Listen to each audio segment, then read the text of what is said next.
भारत में हर साल करोड़ों टन गन्ने की पेराई होती है और इस पूरी प्रक्रिया में एक ऐसा पदार्थ भी निकलता है जो चीनी नहीं है, फिर भी चीनी उद्योग की रीढ़ है। ये है मोलासेस। आइए जानते हैं मोलासेस के बारे में हमारे डिस्टिलरी गुरु से। मैं PN Singh Sisodia, fermentation alcohol technologist और 40 वर्षों से अधिक का बिरला शुगर और बलरामपुर चीनी मिल के आसोनीम का अनुभव के साथ में इथेनॉल का उत्पादन शुरू कराना और प्रथम इथेनॉल को पेट्रोल में ब्लेंडिंग मैंने ही करवाया था।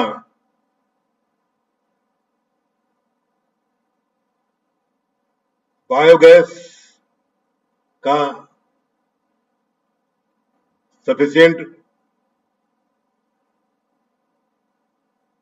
प्रोडक्शन भी जो इंडिपेंडेंट डाइजेस्टर काम किए उसको भी शुरू कराने का श्रेय रहा। बायोकंपोस्ट खाद का भी रहा और आगे ग्रेन तथा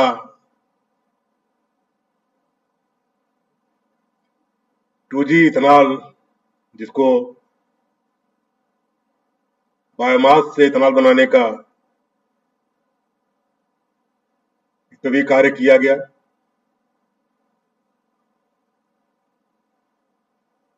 इन सब अनुभवों को लेकर आपके बीच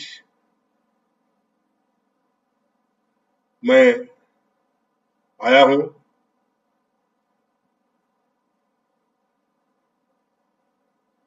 नमस्कार, मैं पीएन सिंह सिसोदिया आज ये अपने डिस्टिलरी गुरु चैनल का शुभारंभ करते हुए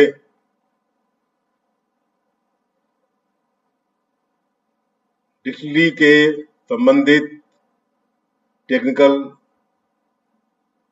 लोगों को या जिनको जानकारी चाहिए उनको एक सरल भाषा में प्रशिक्षण देना चाहता हूं। आज उसका शुभारंभ किया जा रहा है,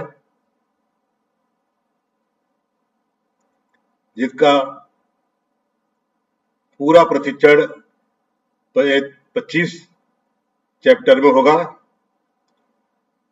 एवं लगभग 100 एपिसोड बनेंगे।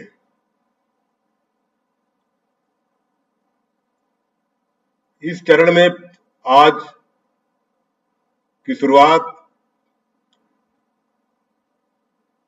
इसके रॉ मटेरियल जिसको 1G इथेनॉल भी कह सकते हैं, मोलासेस हुआ। यह मोलासेस इससे ethanol, ENA, country liquor, foreign liquor इत्यादि बनाया जाता था। आज हम हमारी शुरुआत ये मोलासेस क्या है। मोलासेस चीनी मिलों में गन्ने के रस से चीनी को अलग करने के बाद एक बाई प्रोडक्ट के रूप में गाढ़ा भूरे रंग का लिक्विड निकलता है, बाई प्रोडक्ट होता है।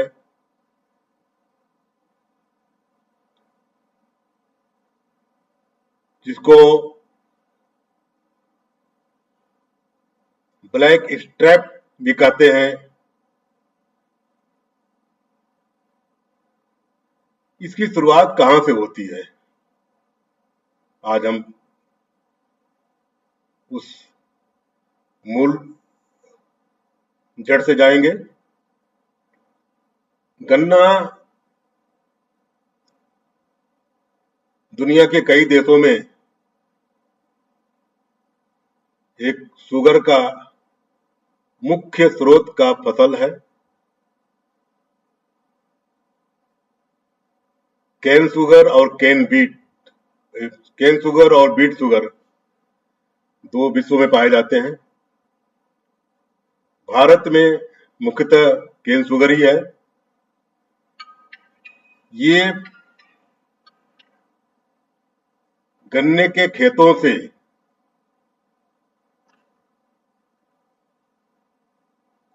गन्ना चीनी मिल में लाया जाता है, जिसको 4 से 5 मिल के सेट्स में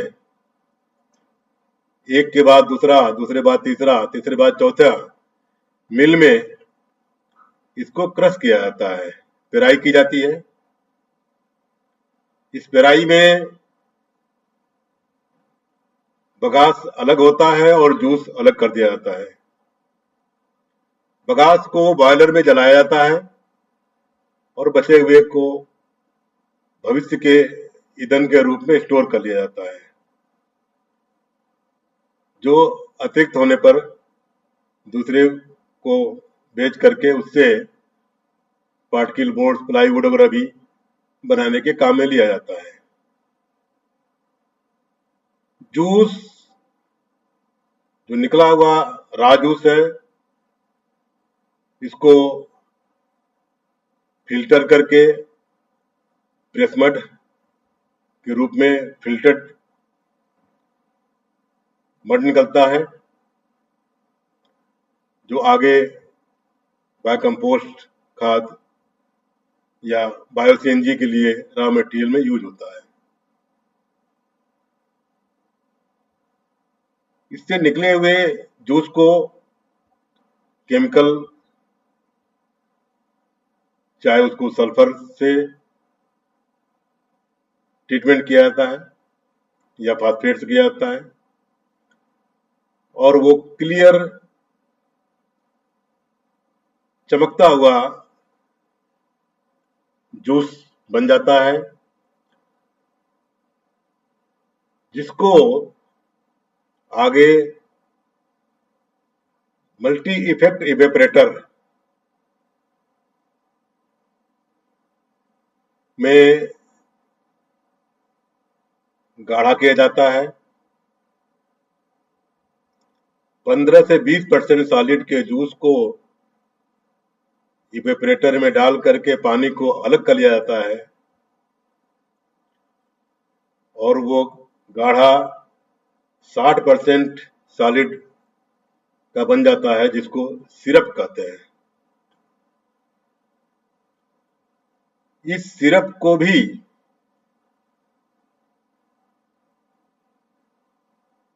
इथेनॉल बनाने में उपयोग में शुरू किया जा रहा है, गया है। परंतु चीनी मिल में इस सिरप को आगे चीनी बनाने के लिए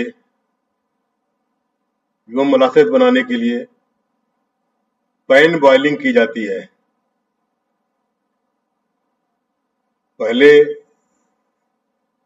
स्टेप में फर्स्ट पैन बॉइलिंग होता है, जिसमें सीड मिला करके और शुगर क्रिस्टल बनाए जाते हैं। आगे उसको क्रिस्टलाइजर में डाल करके सेंट्रीफ्यूगल मशीन से, जिसमें उसके साइड वॉल पे शुगर चिपक जाता है और नीचे लिक्विड निकल जाता है। उस लिक्विड को ही मोलासेस कहते हैं और ये फर्स्ट स्टेप का मोलासेस ए हैवी मोलासेस होता है। इस मोलासेस में भी सुक्रोज 50% से अधिक होता है और इसको दूसरे पैन बॉइलिंग बी सेक्शन में लिया जाता है, जहां पे उसको सीडिंग करके पुनः बॉयल किया जाता है और उसके निकले हुए मैस्केट को फिर क्रिस्टलाइजर के थ्रू ले जाकर बी शुगर के मशीन में बी शुगर और बी हैवी मोलासेस बना लिया जाता है।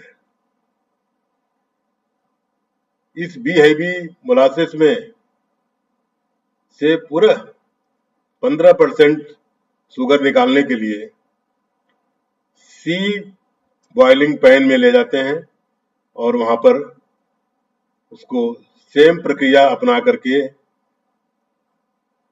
और क्रिस्टलाइजर और सेंट्रीफ्यूगल मशीन से पास करके भूरी चीनी को अलग कर लिया जाता है और नीचे लिक्विड जो गाढ़ा और भूरे रंग का होता है उसको अलग कर लिया जाता है, जिसको सी हैवी मोलासेस कहते हैं। और ये फाइनल मोलासेस भी कहा जा सकता है, जिसमें से पुनः सुक्रोज का क्रिस्टल बनाना टेक्निकली कमर्शियली पॉसिबल नहीं होता है।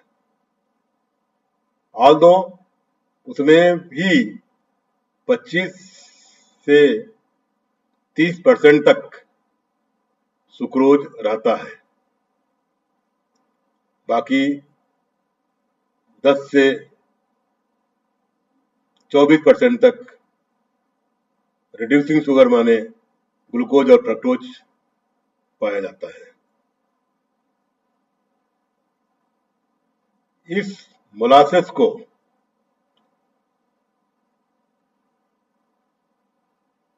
स्टोरेज टैंक जो एमएस के बने होते हैं उसमें स्टोर किया जाता है और आगे उससे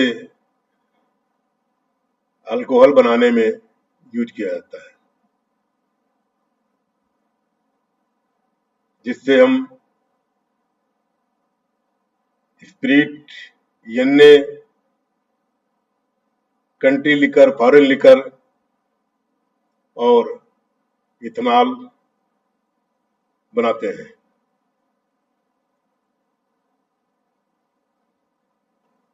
आगे इस मोलासेस के क्वालिटी के बारे में,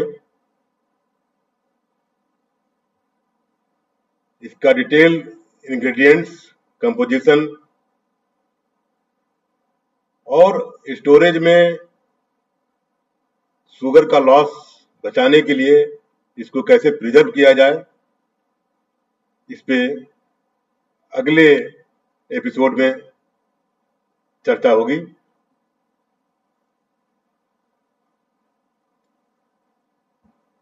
आज का टॉपिक यही समाप्त होता है।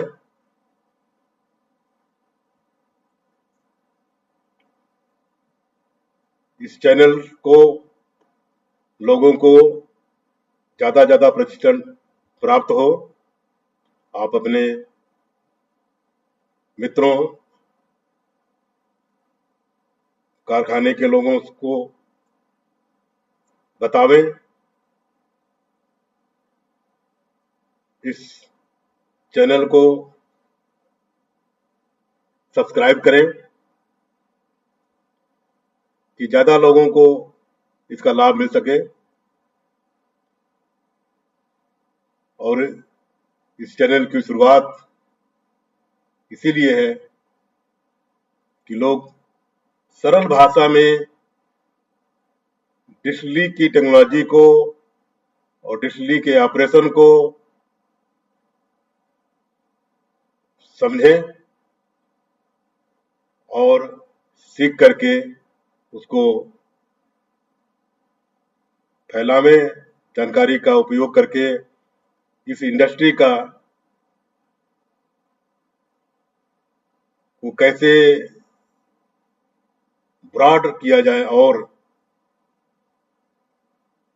जो हमारे खुद के लिए, देश के लिए एक अहम पार्ट है, जिससे किसानों का भला, इन्वायरमेंट का भला और देश फॉसिल फ्यूल, पेट्रोलियम गुड्स सबसे इंडिपेंडेंट हो जाएगा।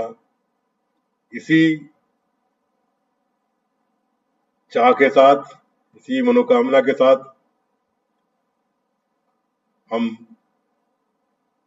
आज इसको अपनी वाणी को विराम देते हैं और अगले एपिसोड में फिर मिलेंगे। धन्यवाद।